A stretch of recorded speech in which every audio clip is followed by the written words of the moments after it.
My initial interest was not kinetic art.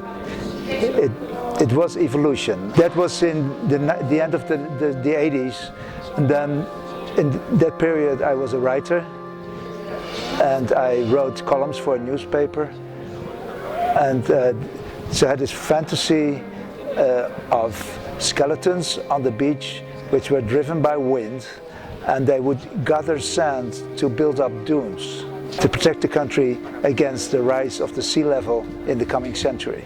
They predict that the sea is going to rise for 2 meters in the next 100 years.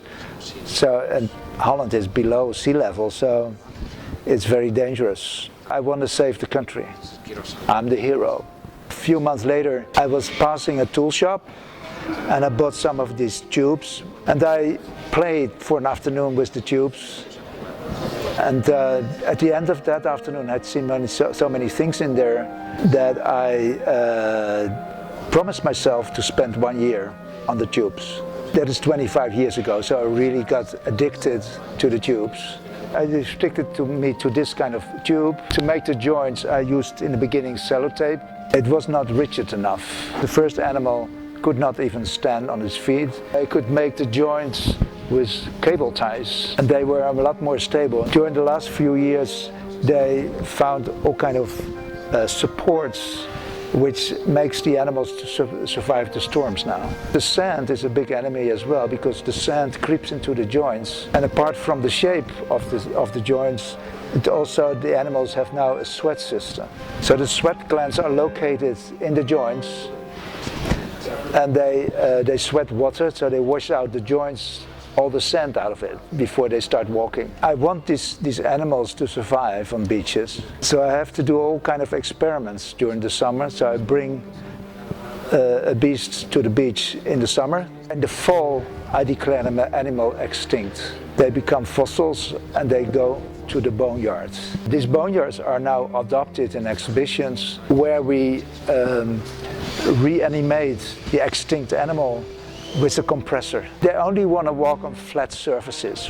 They don't like uneven ground. And the only natural flat surfaces are the hard part of the beach. There's also a private reason, because I was born almost on the beach. So that's where my life started, and my first impressions of the world were done on the beach. The sea is so symbolic for how I experience life itself.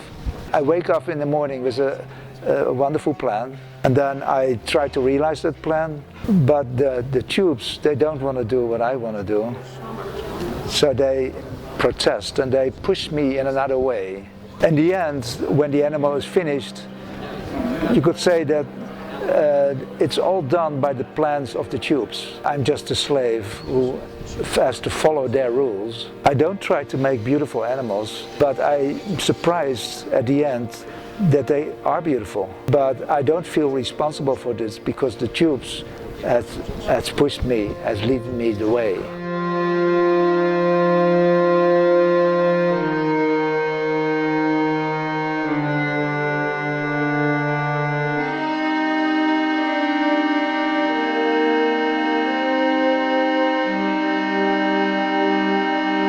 The decision to go from painting to machines was that I could reach more people, had a wider audience. In the beginning of the 80s of the last century, I got this idea to build a UFO, a flying saucer. It could fly, it had helium inside, and it could lift and go to the sky. I launched that UFO over my town. People really believed it was a UFO. So I was famous for a few months in my country for that. I tasted that a lot more people could enjoy my work. And so then I started building machines. I've considered it many times, and I still love painting, but I have to make my choices. This gives me so much fun as well, I must say. So working on the beach all summer, it's a wonderful life.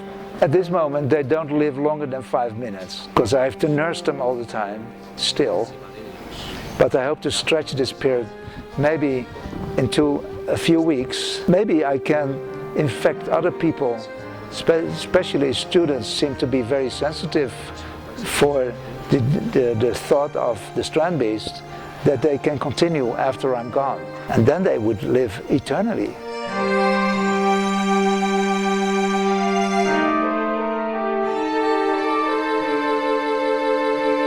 I'm quite pretentious, you know, to leave a new specimen on the Earth before I leave the planet again.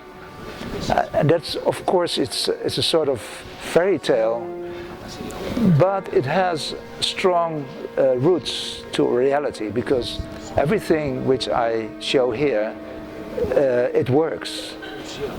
And I don't say that it's working all the time, but hopefully at the end of my life, it's working at least 99% of the times. So it is possible to have an autonomous beast on the beaches which survive the storms and will survive the sand and the water. People come at the exhibitions, and hopefully they will join me in this dream of imagination, because without imagination, life is nothing. Hopefully, when they see something moving like the animal, then they get the realization again that we are alive for maybe just for a few moments.